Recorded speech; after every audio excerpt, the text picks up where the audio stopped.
మిథున రాశి వారికి ఈ వారం చాలా వరకు అనుకూలంగా ఉంది. సప్తమ దశమాధిపతి గురువు జన్మరాశిలో ఉన్నారు. అదేవిధంగా అష్టమ భాగ్యాధిపతి అయిన శని దశమంలో ఉన్నారు.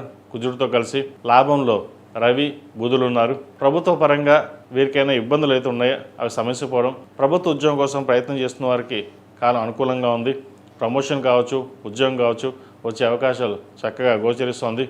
ఏదైనా సరే తొందరపాటు నిర్ణయాలు కాకుండా ఒకటి ఆలోచించి భాగస్వామితోటి చర్చించుకున్న తర్వాత ముందుకు వెళ్ళండి. కొన్ని విషయాలు బయట చెప్పకుండా ఉండడం చెప్పదగిన సూచన. ఎందుకంటే మనం కొన్ని విషయాలు చెప్పడం వల్ల బహిర్గతమయ్యి తర్వాత ఇబ్బందులు ఉండే అవకాశం గోచరిస్తుంది. అదేవిధంగా ధనపరంగా రావాల్సిన బెనిఫిట్స్ ఏవైతే ఉన్నాయో అవి రావడం, ఎప్పుడు ఇన్వెస్ట్మెంట్ చేసిన స్థిరాస్తుల విలువ పెరగడం, వాటిని అమ్మేసి ఇంకో చోట ఇన్వెస్ట్మెంట్ చేయాలనే ఆలోచన కూడా ఉంటుంది. కొత్త వ్యాపారాలు ప్రారంభించాలి, మనకంటూ గుర్తింపు ఉండాలని చేసే కార్యక్రమాలు ప్రయత్నాలు ఏవైతే ఉన్నాయో అవి సఫలీకృతం అవుతాయి. అదేవిధంగా వివాహ ప్రయత్నాలు చేస్తున్న వారికి ఒక మంచి సంబంధం కుదురుతుంది. ఎప్పటి నుంచో ఇంకా సంబంధం రావట్లేదు అన్న బాధపడే వారికి ఎవరైతే ఉన్నారో ఈ వారం ఒక సంబంధం కుదిరే అవకాశం చక్కగా గోచరిస్తోంది. అదేవిధంగా సంతానం సంబంధించిన వ్యవహారాల్లో చిన్న అడ్డంకులు ఇబ్బందులు ఉండే అవకాశం గోచరిస్తోంది. సంతానం ఎవరైతే కన్సీవ్ అయ్యి ఉన్నారో వారు కొన్ని జాగ్రత్తలు తీసుకోవాలి. ప్రతిరోజు సుబ్రహ్మణ్య స్వామి అష్టకం పఠించడం, 8 మంగళవారాలు సుబ్రహ్మణ్య స్వామికి అభిషేకం చేయించడం చెప్పదగిన సూచన. అదేవిధంగా విద్యార్థులు ప్రతిరోజు దక్షిణామూర్తి స్తోత్రం పఠించడం చెప్పదగినది. దూర ప్రాంత ప్రయాణాల కోసం, విదేశీ సంబంధించిన విద్య కోసం ఎవరైతే ప్రయత్నాలు ప్రారంభించాలనుకుంటున్నారో జూన్ నుంచి ప్రారంభం చేయండి, మంచి ఫలితాలు సంప్రాప్తిస్తాయి.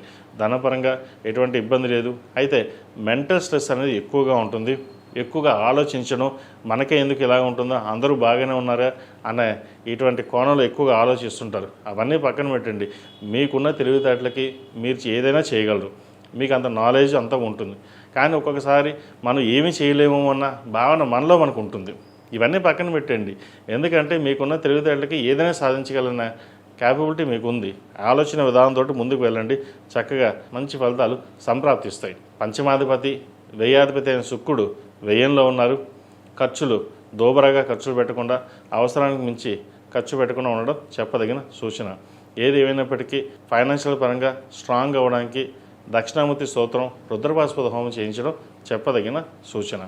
ఈ రాశిలో జన్మించిన వారు ప్రతిరోజు ప్రతినిత్యం ఓం నమస్తే ఒత్తులతోటి, కుబేర కుంకుమతోటి అమ్మవారిని పూజించడం, అదేవిధంగా శనివారం నాడు, మంగళవారం నాడు ఎరుపు ఒత్తులతోటి ఆంజనేయ స్వామి వారికి దీపారాధన చేయండి. దాని ద్వారా మంచి ఫలితాలు, నరదిష్టి, శత్రుఘోష ఏదైనా ఉంటే ఇబ్బందులు ఉంటే తొలగిపోతాయి. ఉద్యోగంలోనూ వ్యాపార ప్రదేశంలోనూ ధూపం తప్పకుండా వేయడం చెప్పదగినది. ఎందుకంటే నరదృష్టికి అధికంగా ఉంటుంది. మీరు బాగా సంపాదిస్తున్నారు, మీరు ఎంత సంపాదించుకున్నా అందరూ సంపాదించుకుంటారు, కానీ మీరు బాగా సంపాదిస్తున్నారు, మీరు బాగా ఎదుగుతున్నారనే ఈర్ష్య ద్వేషాలు ఎక్కువగా ఉన్నాయి.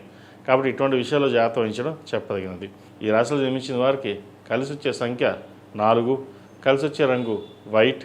ఏదైనా పని మీద బయటికి వెళ్ళినప్పుడు బుధవారం కానీ శుక్రవారం అడిగిన వెళ్ళండి, మంచి ఫలితాలు సంప్రాప్తిస్తాయి. ఈ పూజస్టోర్.in పసుపు కుంకుమ నుంచి దేవతా విగ్రహాల దాకా అన్ని రకాల పూజలు, వ్రతాలు, గృహప్రవేశం, హోమాది శుభకార్యాలకు కావాల్సిన పూజా సామాగ్రి అంతా ఒక్కొక్క క్లిక్ తోనే మీ ఇంటి వద్దనే పొందండి. ఈ పూజస్టోర్.in